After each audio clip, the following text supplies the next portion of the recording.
That's what this is about. Jacksonville, the community, Duval. 377 yards rushing, the second most rushing yards in a game since 1970. How about that? Yeah, and the key That's amazing. Yeah, the key. And the noise will get louder around this team because we're going to go to Jacksonville and we're going to lose because that curse, there's no reason that curse should be lifted.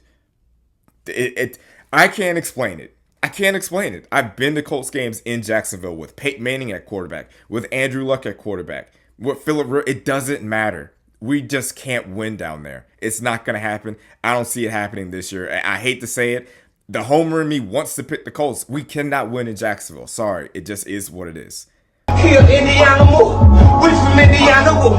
We some Indiana move. I'm an Indiana move. Touchdown, I-N-D-Y.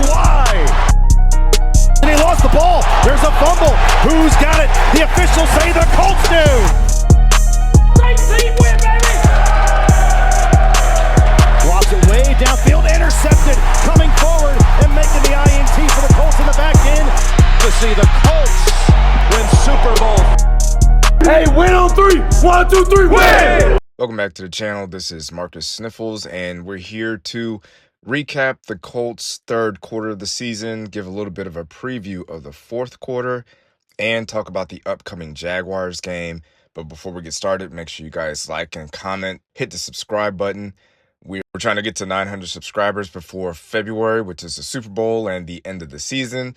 So I would greatly appreciate it. We are at, I believe, 895. So we need 5 more subscribers before February. So if you're listening, if you're watching, if you're tuned in, hit that subscribe button so we can keep running these numbers up. So the third quarter was interesting, right? So we went to Pittsburgh, we went to Germany to play Atlanta, we went to Kansas City, and the Texans came to Indianapolis. We also had our bye week, and during this time, we traded for Sauce Gardner.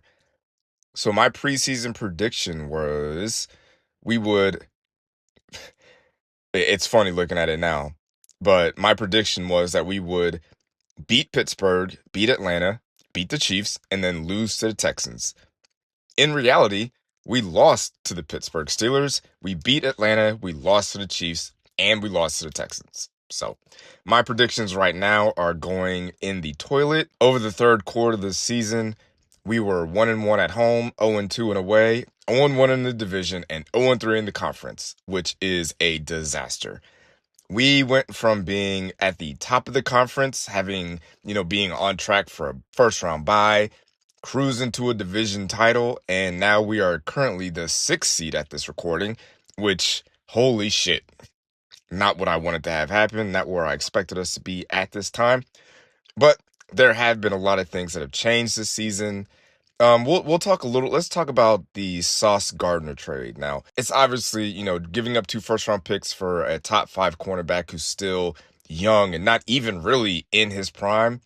I don't think it was a bad trade. I think this trade is more so for now and the future. Like, I feel like Sauce Gardner could be cornerback 1 for the next 5 to 8 years. And giving up 2 first-round picks for that kind of player, I just don't see an issue with that.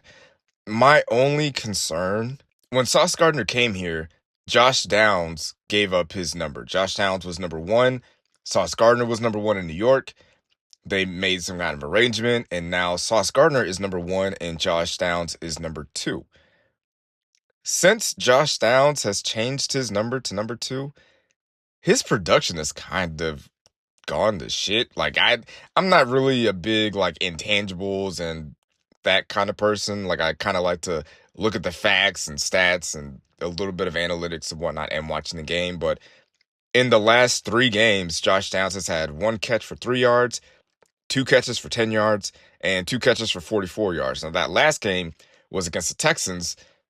He also had a massive drop in that game on 3rd down that kind of helped, lead us to a loss. Like, he catches that 3rd down, possibly gets the 1st down, and we, either get in a field goal range or whatnot. But Yeah, that was a bad drop. So I don't know if it's Josh Downs, if he really loves number one, but he has not been the same since he's changed numbers, which is something to keep an eye on.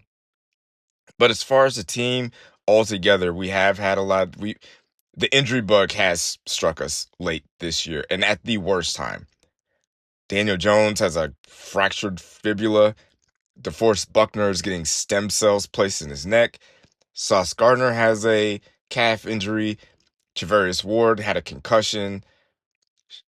Spencer Schrader, that injury hurt us a lot this past week against the Texans because we had Badgley kicking for us, and during his time, he has missed 2 extra points and missed a field goal, and now he has been waived. So, yeah, you make an extra point against the Texans, there's a good chance we probably win that game, but he is no longer a part of the team. Uh, we got a new kicker. He's from New Orleans.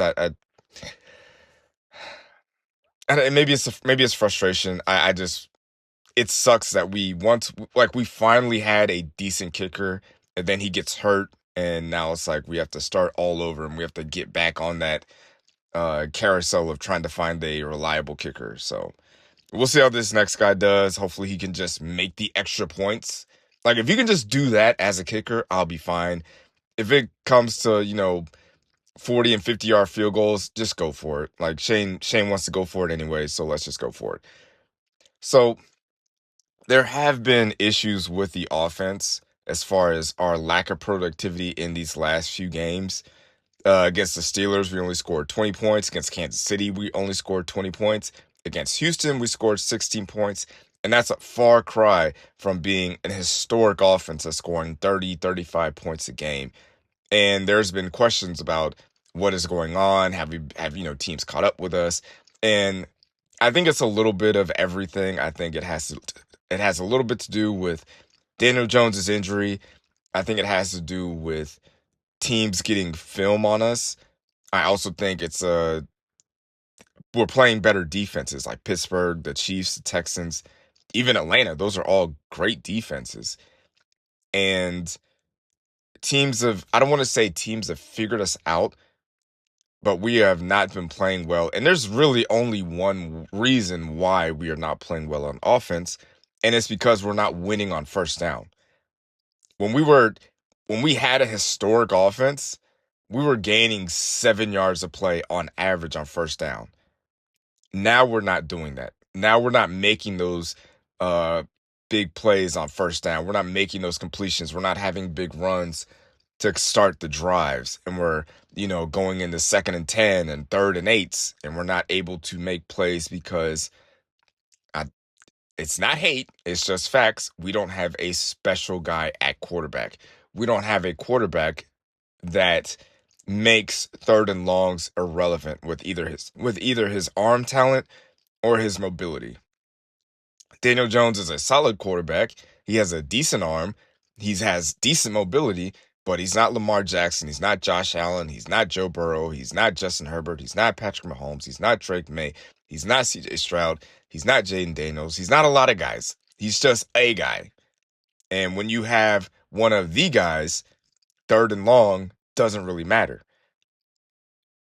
When you have just a guy, you tend to go 3 and out a whole lot. If you look at the offense that we had, if you look at how the offense played in our 3 losses during this quarter of the season, it's been kind of an up and down roller coaster. Against the Steelers, we scored 20 points. Offensively, we had 11 drives, and we only had 1 3 and out. But that was also the game we had 6 turnovers and gave up 5 sacks. So we were actually playing well. We were on our way to continuing having the offense roll, but turnovers, Daniel Jones holding on to the ball, not being able to make the correct throws, fumbling the ball. You look at what happened against Kansas City. Again, another 20-point game. 11 drives, 5 3 and outs. Now, we didn't have any turnovers and didn't give up any sacks, but when you go 3 and out that many times, while your defense is playing damn near lights out by only giving up 9 points heading into the third quarter, you're not going to win that game. Same thing against Houston, 16 points, 9 offensive drives. Started out the game with 2 3-and-outs with a sack on offense. It's just not winning football. We're not winning on first down. We're not getting those big chunk plays on first down. And if you even want to dive a little bit deeper into the numbers, if you look at what Jonathan Taylor has been doing, because that has been my main gripe over this past quarter, looking at the Pittsburgh game, the Chiefs game, and the Texans game, my main concern was that, like, hey, why is Jonathan Taylor not getting the ball? Jonathan Taylor is our best player.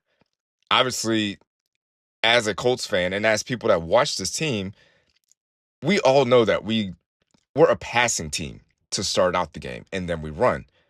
Pass to score, run to win. We all know that. We also know that Jonathan Taylor is our best player. He has to get rolling for this team to win. If you look at the games that we've won, Jonathan Taylor averages 20 carries and 2 touchdowns a game. Those are that when you think about it, 20 carries for Jonathan Taylor is not a lot.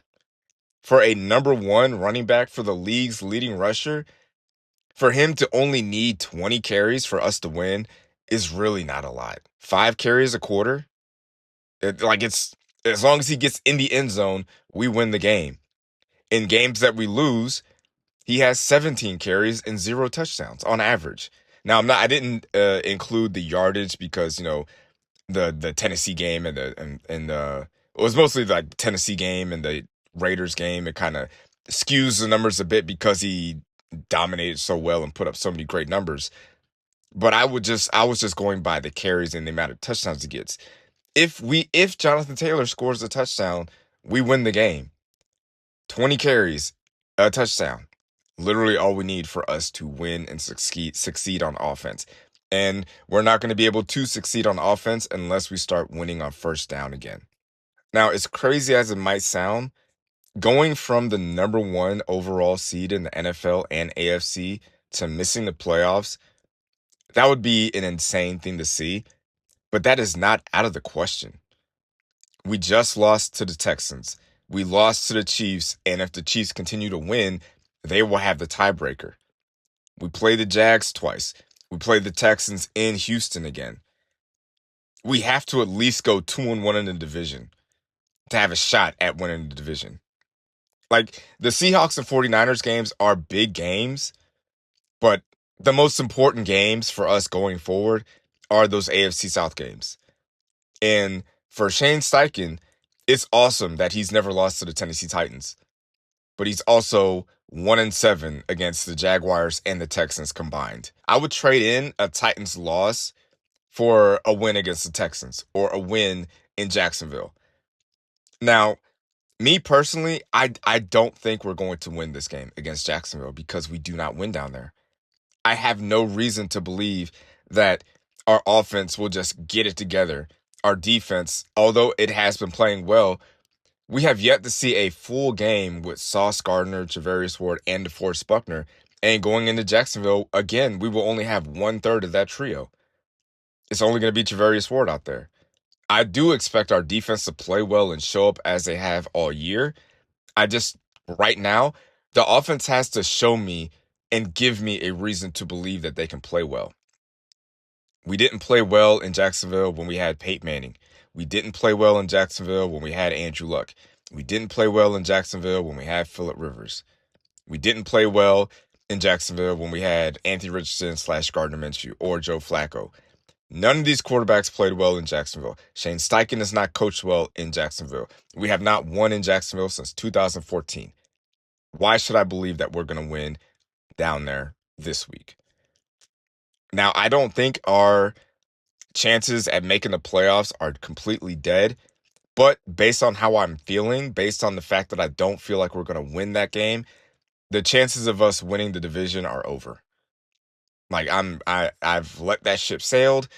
You can call me a quitter or a traitor, whatever. I'm just looking at the facts. Let me know in the comments, why should I believe that this team with this quarterback And this coaching staff playing down in that city should turn it around and win. Tell me in the comments. Let me know why I'm wrong about this, because I just don't think I am. I just think that we need to beat as long as we can beat Jacksonville in Indy and beat Houston in Houston, we have a better chance to make it the playoffs. But like I said, I just don't see it. I don't see it. And it's very frustrating and annoying because I know this offense is capable of being great because they've shown us that. But the Colts historically have not played well in Jacksonville. So to just kind of give a little bit of a preview of what my predictions were for the fourth quarter of the season, I predicted that we go to Jacksonville and lose, we go to Seattle and lose, and then we finish the season on a 3-game winning streak by beating the 49ers, beating the Jaguars, and beating the Texans. So hopefully, I would love to be proven wrong here. I would love nothing more than to come on this podcast, or not podcast, Jesus, to come on YouTube on Monday at 7 in the morning, because we drop videos every Monday at 7 in the morning. I would love to come on YouTube and say, guess what, guys? I was completely wrong about this team. This team went down to Jacksonville, played well, and got a win. I would love nothing more than to be wrong about this team. I will eat all the crow. I will gladly take the pie to the face. I just don't think I will. Let me know what you guys think in the comments. Make sure to like and subscribe to the channel. We're trying to get to 900 subscribers before the end of the season. Guys, please. Please let me be wrong. I just don't think I'm going to be. But I'll see you guys next time. Appreciate the likes and the views and all that good stuff. Hope you guys had a good Thanksgiving. Happy holidays. And I'll see you in the next one. Peace.